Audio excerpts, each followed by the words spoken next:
हमारे हृदय में सतत स्मृति एकमात्र आराध्य देव के चरणों की तरफ ही हो।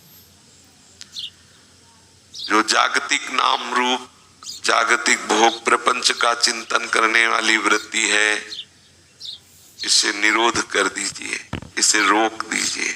ये सामर्थ्य भजन में है, ये सामर्थ्य भजन में है। विश्वास करो, आपका भजन जितना अधिक होगा उतने ही आप में सामर्थ्य आ जाएगी। आप अपनी चित्तवृत्ति को जहां चाहें वहीं एकाग्र कर सकते हैं। आप प्रभु के अंश हैं, आप में अपार सामर्थ्य है। अपार सामर्थ्य का अंश भी अपार सामर्थ्य युक्त होता है। सोचो, अंश अपने अंशी को अधीन कर लेता है, ऐसी सामर्थ्य है। भक्ताधीन प्रभु को कहा गया है। प्रभु जो सबका ईश्वर है, सबका स्वामी है, वो भक्त की प्रेम परतंत्रता को स्वीकार कर लेता है। ऐसी सामर्थ्य आप में है। आप जो विषय की परतंत्रता स्वीकार किए हुए हैं, यही आपके बंधन का कारण है। आपने स्वीकार की है, विषय की परतंत्रता आपने स्वीकार की है, आपको ही अस्वीकार करनी होगी। शास्त्र सद्गुरुदेव संत जन कृपा करके उपदेश करते हैं, आध्यात्मिक बल देते हैं, पर स्वीकृति आपको करनी होगी। आपकी गलत स्वीकृति ने आपको फंसा दिया है। आपकी सत्य स्वीकृति ही आपके स्वरूप का बोध कराएगी।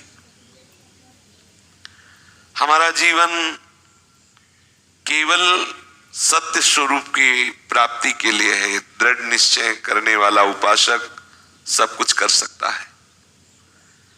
दृढ़ निश्चय उपासक सब कुछ कर सकता है। बहुत सामर्थ्य है। आप अपनी सामर्थ्य को खो रहे हैं विषयों में, इसीलिए वो विषय आपको रुला रहे हैं, इसीलिए आपको जला रहे हैं। सच्ची मानिए, कृपा सिंधु का आश्रय लेते ही जब हमारा दृढ़ निश्चय हो जाता है भगवत स्वरूप में स्थित होने का, तो कृपा का प्रवाह ऐसा हृदय में होता है। वैराग्य, अरे कुछ अच्छा नहीं लगता, क्या वैराग्य। सच्ची मानिए, अंदर एक ऐसी आग पैदा हो जाती है जिसमें सब भस्म हो जाता है। पता नहीं कैसी अंदर की वो स्थिति होती है। एक तो उसका वर्णन नहीं हो सकता, और दूसरे कुछ अच्छा नहीं लगता। किसी भी तरह से मन को यदि अब दुलार करना चाहे कि तू थोड़ी देर तो राजी हो जाओ, कहीं नहीं राजी होता। ये वही मन है जो विषयों में राजी होता था। ये वही मन है जो संसार रूपी बगीचे में उन्मत्त होकर घूमता था। उसी मन को दिखाते, ये देख लो, ये सुन लो, थोड़ा तो चैन लेने दो। कुछ सुनना नहीं चाहता, कुछ देखना नहीं चाहता। एक ऐसी उन्मनी अवस्था, एक ऐसी खिन्नता, एक ऐसी उदासीनता जिसमें कहीं भी कोई भी ऐसी वृत्ति नहीं दिखाई देती जिससे उस खिन्नता को नष्ट किया जा सके। एक अपार खिन्नता, अपार उदासीनता, कैसे बताए। अब इसमें किससे मिले, किससे बात करे, क्या देखे, क्या सुने, अंदर है ही नहीं कुछ, केवल उदासीनता, केवल उदासीनता। आपका जो विषय आकर्षण हो रहा है वो आपकी स्वीकृति के कारण हो रहा है। तो ये सब मरे हुए हैं, इनमें कोई सामर्थ्य नहीं कि वो तुम्हें मार दें। अरे अविनाशी, तू अपने स्वरूप का विस्मरण करके मृत तुल्य भोगों से परास्त हो रहा है। अमृत, तू मृत से परास्त हो रहा है। तेजो में तुझे अंधकार ने ढक रखा है। अरे सत्स्वरूप, तू अपने को असत मानकर क्लेशित हो रहा है। जाग, ये जागने के लिए है जीवन। बाहरी व्यवहार में मत फंसिए। बाहरी क्रियाओं से स्वरूप का अनुभव नहीं होता। बाहरी क्रियाएं सुकृत और दुष्कृतमयी होती है। जो शुभ अशुभ दोनों का त्यागी होता है वही स्वरूप बोध को या भगवत प्रेम को प्राप्त होता है। सेवक जी महाराज कह रहे, शुभ अशुभ दुर्ग विध्वंस बल, तब जयति जयति जग उच्चरे। तृष्णा प्रपंच मत्सर विषम सर्व दंड निर्बल करे। शुभ अशुभ दुर्ग विध्वंसी बल तब जयति जयति जग उच्चरे। भोगों को भोगे हुए जो हमारे संस्कार हैं वो खींचते हैं पुनः भोगने के लिए, उसे तृष्णा कहते हैं। जितना भी ये पंचभूतों द्वारा रचित ये सब प्रपंच है, मेरे से आगे बढ़ा जा रहा है, ये मत्सरता है, ये जो द्वेष है, ये सब विष है, मत्सर प्रपंच। ये सब त्याग करके हम शुभ अशुभ दोनों का विनाश करके अपने स्वरूप में स्थित हो, प्रभु के अनुराग में स्थित हो।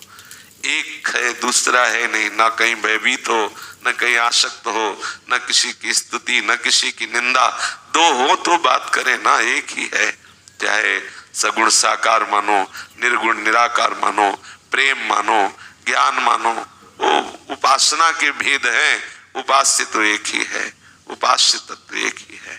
लौटो अपने स्वरूप में लौटो। मनोरंजन का समय नहीं है। मनोरंजन करते हुए जब से सृष्टि रची गई तब से आज तक इस समय हम बर्बाद करते रहे। नहीं सुहाई देता, कुछ नहीं अच्छा लगता। यही तो आश्चर्य की बात है। वही मन है जिसे संसार अच्छा लगता था। अब यही मन है कि इसको फुसलाते हैं। क्या तू क्या देखेगा? तू कुछ देख ले जिससे तू राजी हो जा, कुछ सुन ले, कुछ पा ले, किसी से भी कह मैं मिलाऊं तेरे को, तू राजी हो जा। नहीं राजी है, किसी से मिलने के लिए राजी नहीं। कैसे वो हृदय की धरा होती है, बलिहारी है, गुरु प्रताप की बलिहारी है, इष्ट प्रताप की, कि जिन भोगों से बचने के लिए बुद्धि लड़ाई जाती है उन भोगों को देने के लिए तैयार है कि तू तो राजी हो जा। लेकिन मन यहां से लेकर के सब जितना प्रपंच सब कैसा खिन्न हो गया। ये कृपा, विस्मरण, त्याग वैराग्य का भी कहीं ना कहीं आम होता है। भगवत कृपा ऐसा क्या? मल त्याग का कहीं अभिमान होता है क्या? वमन त्याग का कहीं अभिमान होता है क्या? ठीक मलवत विश्ववत वमनवत ब्रह्मादिक के भोग सब विषम लागता है। बलिहारी इस कृपा की ऐसी स्थिति प्रभु दे देते, कुछ अच्छा नहीं लगता। उपासक चाहे भी कि वो हम अंदर की जलन किसी तरह मिटा दे, कुछ अच्छा नहीं लगता। यही जलन सच्चिदानंद की कृपा का सच्चा स्वरूप अनुभव कराती है। वो जब आपके हृदय में उठना शुरू करती है तो आप उसे मिटाने की कोशिश करने लगते हैं। एक बार लग जाने दीजिए आग, फिर कोई नहीं मिटा सकता त्रिभुवन में, सबको भस्म कर देगी। पर आग तो लगने दीजिए। जहां आग लगना शुरू होती है किसी न किसी विषय में आप फिसल जाते हैं, बुझा देते हैं, उत्साहहीन हो जाते हैं। थोड़े दिन तो आप चलिए, फिर देखिए आग का चमत्कार क्या होता है। ये जो आपके हृदय में बिजली पैदा हो रही है ना भजन से, आप राधा राधा राधा, देखो पानी के घर्षण से बिजली पैदा हो जाती है, जड़ जल के घर्षण से। वो आपकी जिह्वा सच्चिदानंद का बार बार स्मरण कर रही है, राधा राधा राधा। इसकी रगड़ से आग पैदा होती, बिजली पैदा होती। पहले जब यज्ञ होती थी तो यज्ञ अग्नि को प्रज्वलित करने के लिए अरण्य मंथन होता था। अरण्य मंथन से अग्नि प्रकट की जाती, बड़ी पवित्र अग्नि, फिर उसमें देवताओं को आहुति दी जाती थी। ये हमारी जिह्वा और नाम ये अरण्य है। बार बार राधा राधा राधा, इससे अग्नि पैदा होगी, विरहाग्नि। ऐसी अग्नि पैदा होगी, सब कर्म संस्कार भस्म हो जाएंगे। अनंत जन्मों के संचित कर्म भस्म करके अग्नि आपके हृदय की वासना दुर्वासना सबको भस्म करके, सद असत सब जितनी भी वासना है, सदवासना भी असदवासना भी, सबको भस्म करके महान प्रेम रस, महान बोध आपके हृदय में हो जाएगा। पर जहां नाम जब शुरू करते हो, आग जलाना शुरू करती है तो हम बेचैन होने लगते हैं। हम किसी न किसी इंद्री के विषय को, धर्म विरुद्ध आचरण को कर बैठते हैं, जिससे वो बिजली शांत हो जाती है। आप इस बात को पकड़िए। जल जड़ है, उसके घर्षण से कितनी पावरफुल बिजली पैदा होती है, कितनी शक्तिवान बिजली पैदा होती है। और आप जब इस जड़ जिह्वा पे महाचैतन्य नाम का आप बार बार रटन करेंगे तो एक महामहिमामय चिन्मय बिजली पैदा होगी, चिन्मय ऊर्जा शक्ति पैदा होगी जो आपकी समस्त वासनाओं को भस्म कर देगी। एक एक श्वास उस आग में आहुति कीजिए। परमात्मा देव की बड़ी भारी यज्ञ हो रही है। जहां आपके अंदर विकलता होती है, अब मन भजन में नहीं लग रहा है, अब तो ये सब बातें नहीं लग रहा, ना लगने दो। आप तो अपनी बिजली पैदा करो, वो इतनी आग पैदा हो जाएगी सब भस्म कर देगी। किसी से सहायता मांगने की जरूरत नहीं है, किसी से कृपा मांगने की जरूरत नहीं है। आपको जो नाम मिला है आप अपनी जिह्वा पे रगड़िए। अरण्य मंथन में दो होते हैं, दोनों के रगड़न से फिर वो आग पैदा होती है। ये नाम चिदानंदमय है और जिह्वा पे रगड़िए बार बार राधा राधा राधा, कृष्ण कृष्ण कृष्ण कृष्ण। फिर देखिए कैसी आग पैदा होती है। सावधान होकर के इस बिजली को बचाइए, ऊर्जा शक्ति को बचाइए।